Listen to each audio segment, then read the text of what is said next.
I like salad. Do you like salad?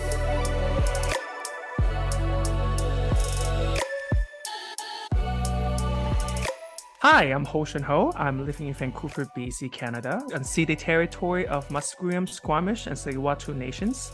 I'm an immigrant to Canada from China. Hey everyone, I'm Andrea, coming to you from Victoria, but more importantly known as unceded Akwesasne territory of the Lekwungen-speaking peoples, the Songhees and Esquimalt First Nations, and I am an immigrant from the United States of America. And you're listening to Canadian Salad. Canadian Salad. Hi everyone, welcome back to Canadian Salad. Woo-hoo, Canadian Salad. I know you have missed us, and we Yes. have missed you. Yes, but we're back. Yeah, but we're back. Please rest. Please pull up a chair, grab a cup of cocoa, and have a good listen to us. Exactly, because our voice is perfect to be listened perfect. with a cup of coffee. Or tea or water, milk. You do you, okay? But some form of liquid, yes. 'Cause Yeah, some form of drinking liquid. Yeah. water is good for you. You could eat you could drink Cheerios though. Have you ever tried to do that? Where you put like Ew. cereal in a mug and you just like try to drink it? What? Ew. It's really dry. I don't Really? recommend it. So, Oh. but to each their own, right? Why people do weird shit all the time? Yeah, we do. We're super weird. Well, today's episode is exciting. Hoshin, what are we going to talk about? Want to give a hint? Today we're talking about patriarchy. Men. Yeah, men. we're gonna talk about both our favorite topic, men. Hey. Is it my favorite topic? I mean, I like mean, men. I like men too. We both like I men. do. So, Yeah. We do like I mean- men, yes. I mean, we're like not toxic men. How about that? Right, yes. We That's a like better safe, definition. kind men. Emotionally available. Yes. Funny. Oh, that would be the best. Oh no. It's not there yet. Yeah, so we're going to talk about patriarchy. Hoshin, do you have a related news article to give us some context around this conversation? Yes, today I want to share an article from Matthew Cantor, which is published in The Guardian. The article is about his reflection of patriarchy and being a cisgender, straight white male, in some sense, how patriarchy has affecting his ability to be vulnerable, to even like how patriarchy also physically and mentally had damaged him in many ways. The Wow. title of the article is called "Dude, the Patriarchy Messed Up My Life and Yours Too." Love that title. Love that title. And it's rare to hear that kind of personal story from a cisgendered white man, right? Yeah. That's I feel like that's a huge step forward. I agree. I think this article is really interesting because specifically also the writer itself is like on paper at least he's definitely the top of the hierarchy in I guess in manhood Privilege. or in privilege in some sense, and yet he also write about how patriarchy is hurting him, even him, like literally top of the food chain. Right. So I think that is definitely worth a read, and you also remind me of my own story. Of my first time faced with how patriarchy is kind of affecting my ability to relate to people, or my how patriarchy is limiting my ability to also be in tune with my own emotion. I remember when I was like the first year I moved to Canada, I was living in homestay, and then my host parents had a grandkid, and he came visit one time. I don't remember what exactly happened, but he was crying like loud, and I was like, "Oh no, boys don't cry." And Wow. Yeah. my host mother literally stopped me. Right? No, that's not how we do it here. Of course he can cry. He was hurt. He should cry. And I was like, "Oh wow." I was embarrassed. I was embarrassed, and also realized, oh, true, like he was a kid and he was hurt, he should cry, and that's the first time, or maybe like one of the first times I have to realize how patriarchy has affected me. Yeah. Growing up in China, I'm curious, was there language around kind of social systems and structures, you know, is there a word in Cantonese or Mandarin for patriarchy? Yes, it's like There the is. like 父权社会 or which is the Mandarin, that's the Mandarin. 父权 Okay. 社会 is the Cantonese, literally translated into more like the fatherhood society, kind of, Oh, okay. yeah, or father Okay. empower society. Okay. Yeah. And in So China, so you hadn't really necessarily looked at it as a construct that had impacted you until you came to Canada, would you say? I would That it, say so. I mean, also yeah, I was young. I mean, I was back then I was 23, 22-ish. yeah, just a kid, a baby. I haven't learned back then also all this idea of patriarchy or feminism. I guess it's Mm-hmm. never really um on my radar in many ways. And in Mm, China specifically, like even the word, like I said, is like talk about father. So me, when I sure. was like that term itself, that's also that is a great way also to mention. Sometimes terminology really affects how you think about things. It really Like does. yeah, Yeah. the Mandarin, the Cantonese term of patriarchy, it talks about like fatherhood in some sense. So it really never, oh, it's all father. I'm not a father, so I don't never Right. think about it. Right. It So personalizes it in some ways. yeah, which Yeah. is not how it is, obviously, affects all Right. men. Right. Um, so it definitely, so coming to Canada, which are in many ways definitely more liberal or more open in the sense of talking about emotions or social structure, Mm-hmm. inequality, it Mm-hmm. definitely helped me through my journey of unlearning a lot Yeah. of the issues, like for example, patriarchy. Yeah. Well, Hoshin, could you give us a brief definition of patriarchy? Because I know, again, it's one of these hot topic words that unfortunately people who don't know what they're talking about throw this word around. And Yes. so I think it's really important to define it so that our listeners really understand the context of how we are perceiving it and using it in this conversation. Yeah, I was like looking for the definition of Yeah. it. I was reading a lot of different papers, and then I found one that I quite like, also quite recent, because I think reason is important. Mhm. Is by Catherine Nash in Okay. 2020. She published an article in International Encyclopedia of Human Geography, a second edition. Okay. The definition goes: patriarchy is a system of relationships, beliefs, and values embedded in political, social, economic systems that structure gender inequality between men and women. Attributes Mhm. seen as feminine or pertaining to women are undervalued, while attributes regarded as masculine or pertaining to men are privileged. Mm. Patriarchal relations structure both the private and public spheres, ensuring that men dominate both. Yeah. I think that Boom. definition That's is very yeah. precise in many ways, and I Yes. like that it specifically also talks about attributes rather than just like this biological sense of women and men, Sure. because even modern kind of a lot of modern theory also criticize and realize also this a lot of older theories of patriarchy was not very inclusive in modern days about, for example, for non-binary men or trans men, Sure. for Yeah. example. So this Mhm. definition talks about Mhm. attributes in a sense that I quite like.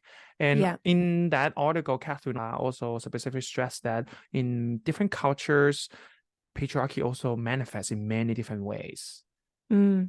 which I Were think is there also, yeah, yeah, important to was there an stress. example that she gave that really stuck out as far as As I think I can give my own example. I don't remember mm, specific examples in sure. the Sure. article, but I think for example, I remember coming to Canada. I think the definition of masculinity is very different. Like here, masculinity is very physical. You have to be like Yes. big, tall, Chiseled. muscular, Yeah, facial go to the hair. gym, drink protein shakes, grow a beard. Yeah, exactly. Like all of that is like somehow is very like that's the masculine like Yeah. representation physically. Mhm. In China, that's not how we and something interpret the physical masculinity.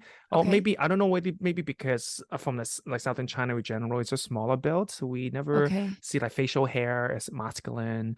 Like Okay. especially in China, I'm in China right now. My mom Right. prefer me to have no facial hair, keep my hair short. I guess this Oh. is the thing, but no facial hair, for example. like Really that. Yeah. interesting. And me Okay. being like trying to like go to the gym again, more bigger and Mm, muscular. yeah. She was like, why? Like, no one likes Interesting. that. So I think that Interesting. it's very different Yeah. already how Very. patriarchy, the idea of masculinity manifests in very different ways. It does. Yeah. And from country to country, I think even just culturally, like some cultures that come to Canada do have more matriarchal structures, maybe within their own family home. I would say that before the colonization of Europe, or sorry, Europe was never colonized.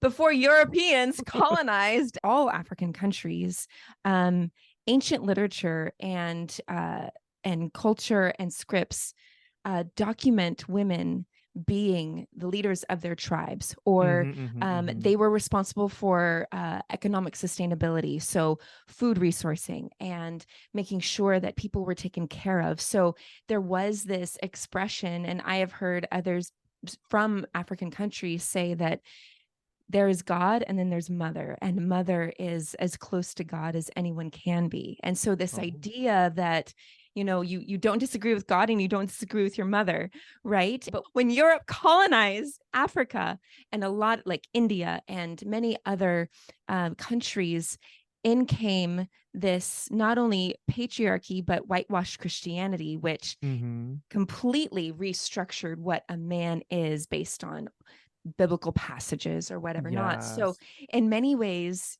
a lot of cultures were thriving in a non-patriarchal system and society, and people thrived under a matriarchal system. Wow. I also think women just in general had more leadership skills, if you ask me. Yeah. Well, we do. We would make sure everyone was fed before big meetings. We would make sure, that everyone had a good night's sleep. And right, I think even patriarchy for myself, I think my experience, it became a lot more prevalent in my life when I became a mother. Yeah. Wasn't as Oh, clear double until standard. I had a baby. Double Um, standard of parenthood. yeah.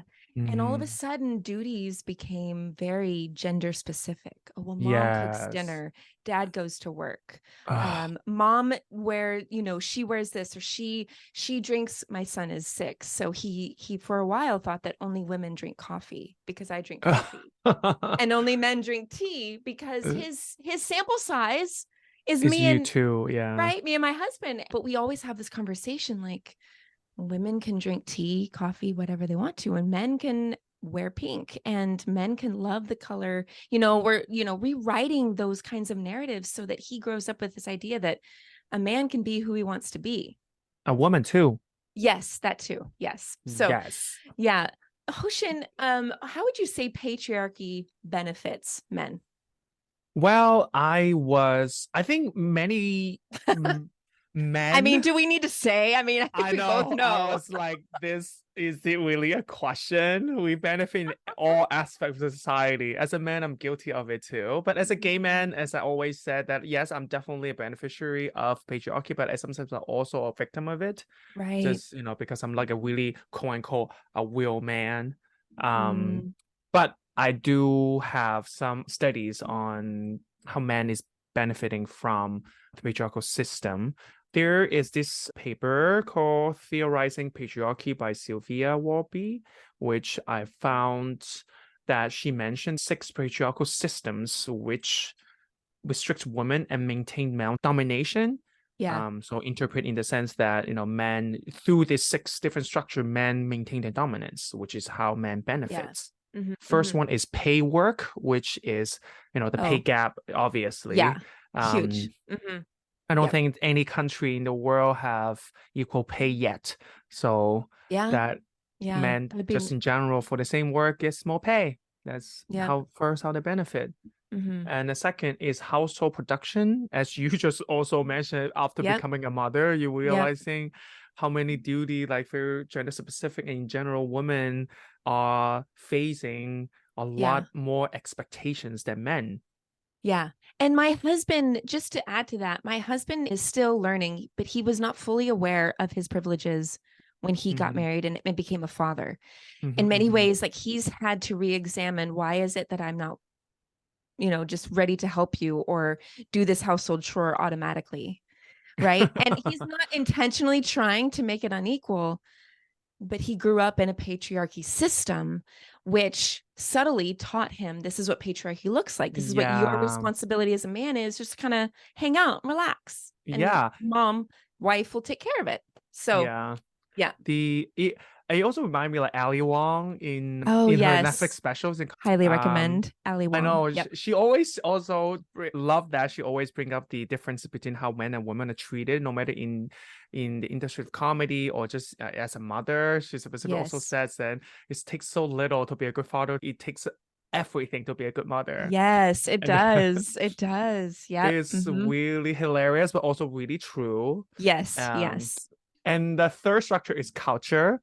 In a sense, like masculine feature or masculine traits are always being celebrated and feminine traits are always being like undervalued. For example, if you're like a strong and tough and big and, like kind of assertive and dominant. A leader. Then you are a leadership skill. But then if you're like a cry, you're vulnerable, you talk about your feelings. Collaborative. Intimate and you're like soft and you're like no, you're not. No. Right.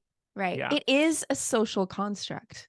I don't know how many people I've talked to, specifically conservatives, but people who say like no, it is not, and it floors me. That's for another discussion. So continue, Hostion. Sorry.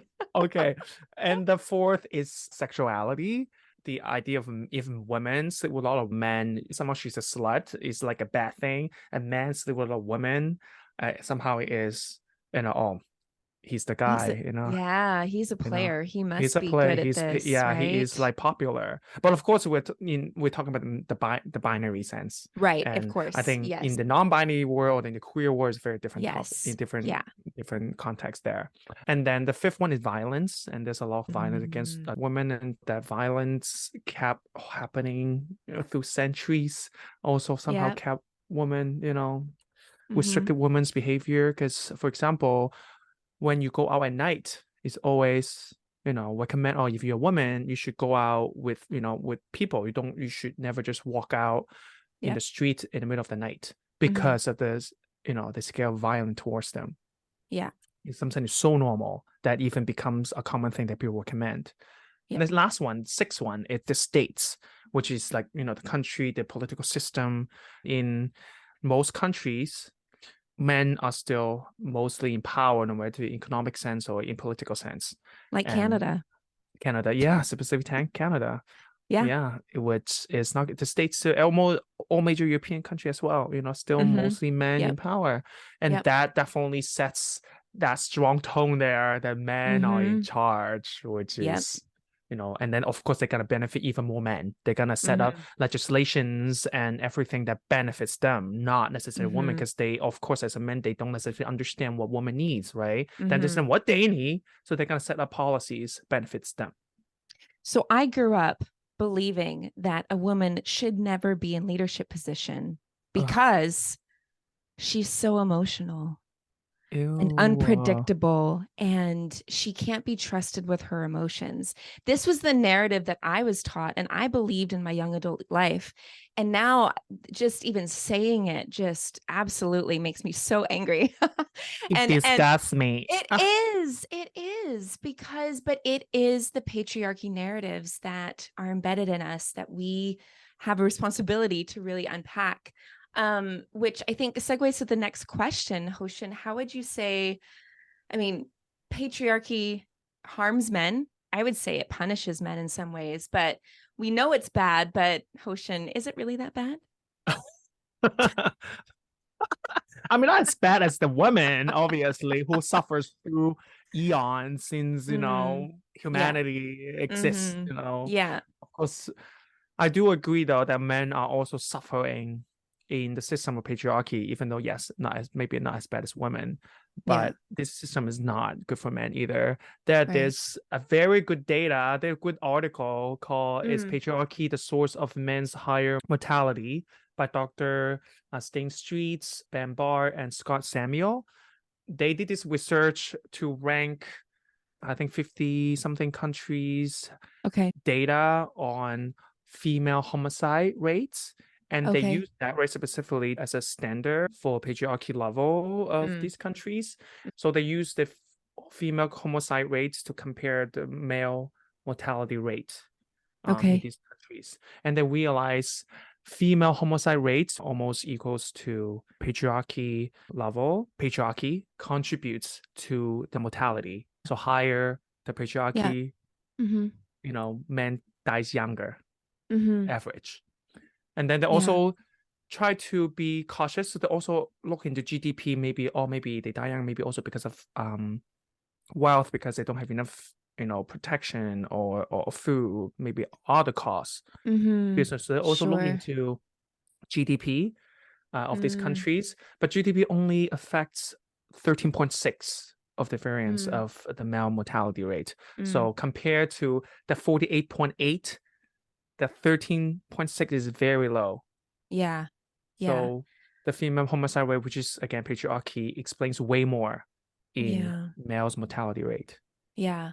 I mean, just from a personal level, like it makes sense. I remember growing up and watching my dad really struggle to find friends, to find other men that he could just talk to, whether it was about deep things that were going on in his family or in his heart, or relating on certain topics. Like if he wasn't a sports guy. So that was always in some ways kind of this extra barrier to get to know men, because he didn't have this joined share and love of sports. And so I've even seen it in other men in my life where finding very close relationships, especially for cisgendered white men, so that's my sample, it's very difficult. Women, because we are more conversational, we are all about the other person. Oh my gosh, like what's going on in your life? Tell me all the things, have a glass of water, sit down. In many ways, men in relationships will turn to women for that relationship. And honestly, that is a lot of pressure on us women to be the only friend that shares deep, intimate thoughts and struggles, and it creates isolation in men. Yeah, like in the article that we shared earlier in this episode, like Matthew also talked about that he always feel more comfortable with women because there's like a space for vulnerability. It's more relaxed for him to just be who he is. But with his male, quote unquote, male friends, he has to be on top of sports, cannot talk about any other things about his life, talk about things that doesn't really matter. And then even like sometimes even looking for a hug or some physical comfort is always a handshake. And if you give even if you hug too long, you have to say no homo. Yeah. Yeah, you have to almost defend or disqualify anything for fear of whatever is going to happen. I mean, I will be honest, in the circles that I've hung out with in like queer communities with queer men, oh my gosh, I feel like some of my best friends are from the queer community because there is no surface level conversation. It is very honest and real. Whereas I will say with cisgendered straight white men in particular, I hesitate to have those conversations with them because I have been a victim of sexual abuse or sexual harassment from men. And so I hesitate to go there with them because I don't want to be treated any differently than how I am. I just know that they would interpret that the wrong way because patriarchy says that's what you do with intimate partners. Yes. Oh, they remind me another story that's also echo to yours. I remember this one time I was volunteering in the museum. Sometimes people come in, I would like guide them through it. And then there's this one male. I knew that he's straight after. But anyway, this one male came in. I was trying to be helpful. So I talked to him and I realized he's new here. And then just like, oh, and I tell him all the things he can do and discover in Vancouver, blah, blah, blah. And then, and we even exchange socials after. And then he sent a message to me through social that, oh, by the way, I'm not gay. And I was like, oh my God. He Like, thought. He thought I was hitting on him just because I was being kind. And also made me realize and wanting to make a friend. I know sometimes it's really hard to be a straight man sometimes. It is. If people show some sort of kindness or vulnerability, somehow they have to think that you want something from them or you must want it. Right. It's transactional. And it's very sad. It is sad. It is sad because it is hurting men and it's hurting women It's hurting our children, the way that we raise them. I love Bell Hooks. Bell Hooks is I don't know if very many Canadians know who Bell Hooks is, but she is an African-American author in the States. And I came across this. She says, part of the construct of dominator privilege is you don't have to think about what other people are thinking, feeling, hoping, and dreaming. I thought dominator privilege is a great way to describe patriarchy because it is this dominant narrative that encompasses all of us. And unfortunately, we've got to do something about it because it is hurting all of us.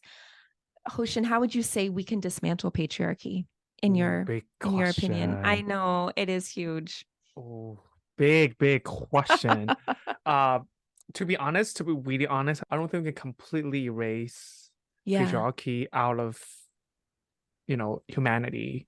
I learned this a while ago that creating a hierarchy system is very nature in our humanity, such a nature in humanity. We always need some sort of hierarchy in place because resources are scarce and because we always need to feel this sense of superiority. So because of that, and patriarchy is definitely just another form of hierarchy, and men in many ways and still right now has most of resource and most of power in place. Maybe I'm just lack of imagination, just cannot imagine a day that's just gone. But I do think there's a lot of things that we can do to kind of minimize or like try to resolve a lot of issues in patriarchy. And I think men definitely is the key to resolve this because they are the one in power, sadly to say. And again, when we say men, of course, we also include, we want to be clear. Not just like a biological man. Right. I think every man should put that in mind that they need to join the fight to dismantle patriarchy because it is bad for them, as we just mentioned, not just, killing you literally, also is harming your ways of forming meaningful relationships and even creating a space for yourself to understand yourself better, to reach your own potential in many ways. Right. I want to quote Adam Sandlin, which conducted a very extensive study on how patriarchy is hurting men, how masculinity encourages aggression. He said, what we can be doing better is to try to show boys and young men that there are many ways to be a person. Let's reimagine it. This toxic masculinity, this toxic masculinity being that I have to be dominant, being assertive, being quote unquote strong, being distant in my emotion. They don't have to be there. They can be different. A man can also be vulnerable, can be soft and can be gentle, soft spoken, and also that loves woman, respects woman. And I think the last thing I want to say is also we should always try to put women in power. I think that ultimately would definitely help our society to be less patriarchal. Louder for those in the back. Yes, go vote.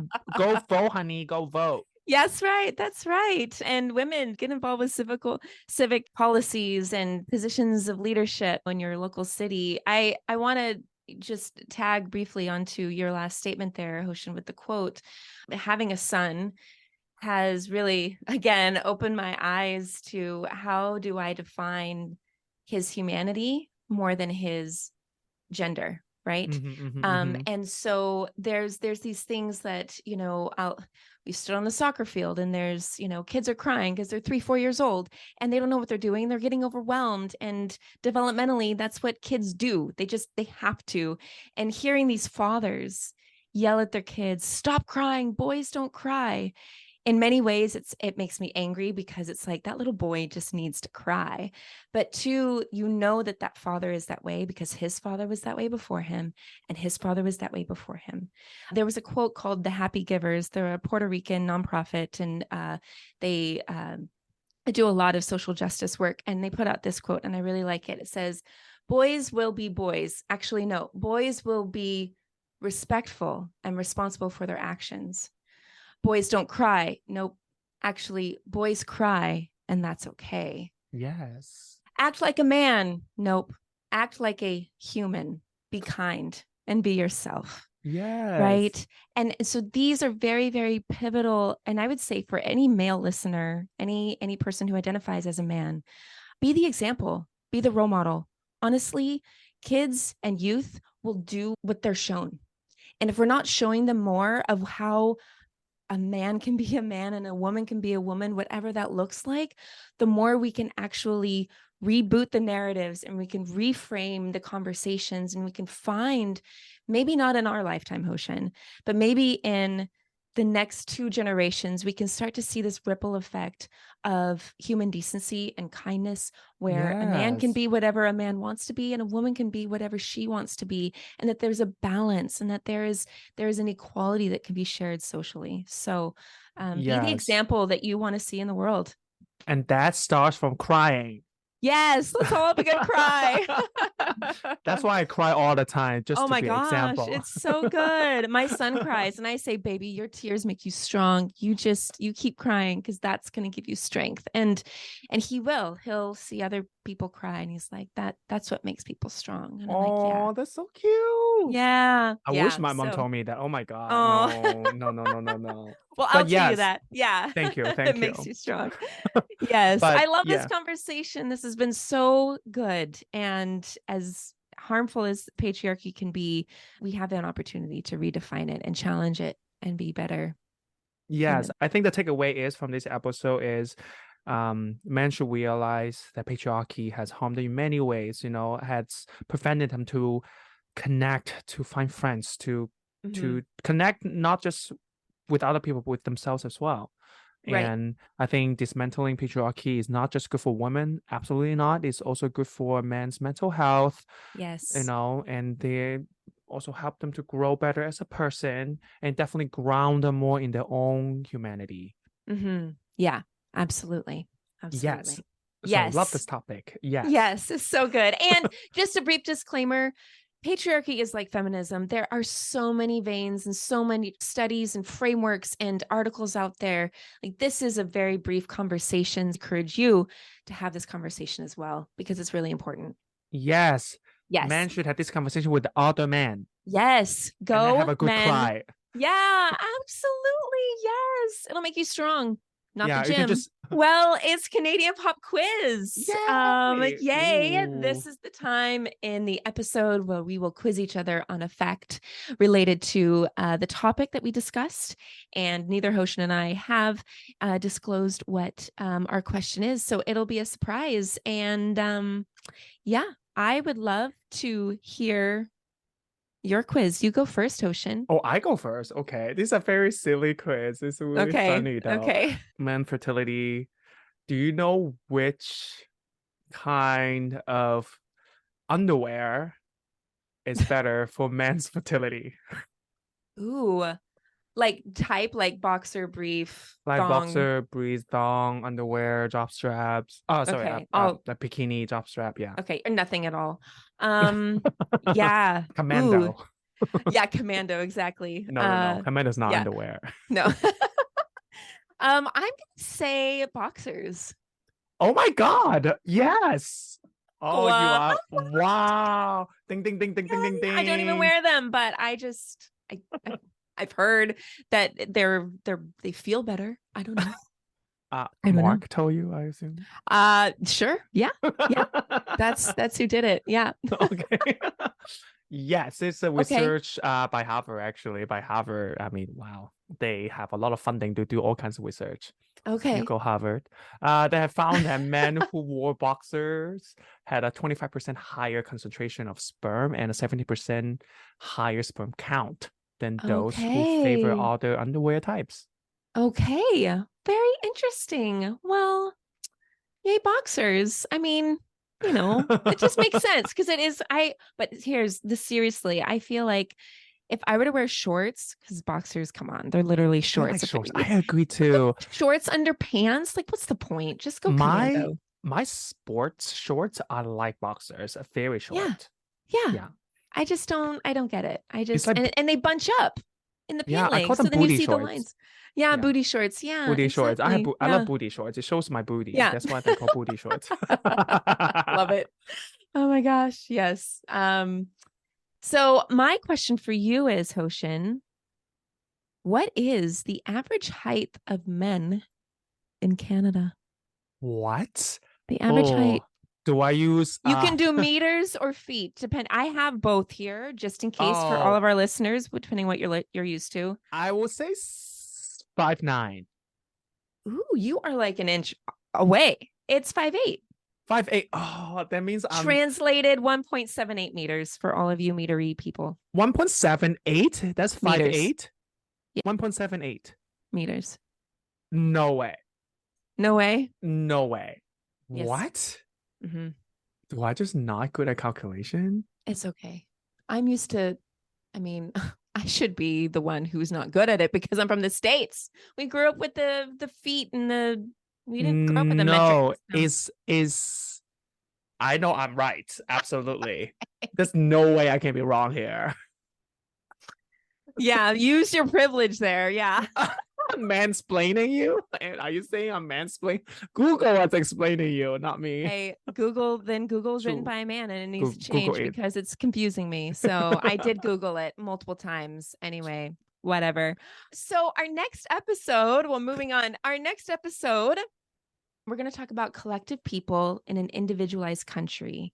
So collective cultures and individualistic cultures and how they combine in Canada and what that looks like from an immigrant experience and integration into Canada. So stay tuned for that very great conversation, as always. Yeah, well, I'm Yes. from a collective culture and you are from an individualist culture. Yes, we are a match made in heaven. This is why we're doing this podcast, people. You do I not know. want two collectivists and two individualists doing this podcast. You got to have opposites. Exactly. So- For people who don't know about us yet, we are opposite of each other, and yet Yeah. we always having great conversations. I know. Yeah. We are amazing. We are We contributing, Yes. to the great example of how people that are different can still coexist harmoniously. That's right. Go. We should be Ha. studied. Yes, we should be. Ha is Hoshin and Andrea put together, our initials Ha. So there you go. Yeah. Aha. Triple us, you have ha ha ha. Amazing. Well, thank you for listening. And we cannot wait to have this conversation with you again. Have a wonderful week and we'll talk to you soon. Talk to you soon. Bye. Bye. Mwah. Bye. Bye. Canadian Salad is written and produced in British Columbia, Canada by Hoshin Ho and Andrea McCoy. Theme music is by Naver Avetyan from Pixabay.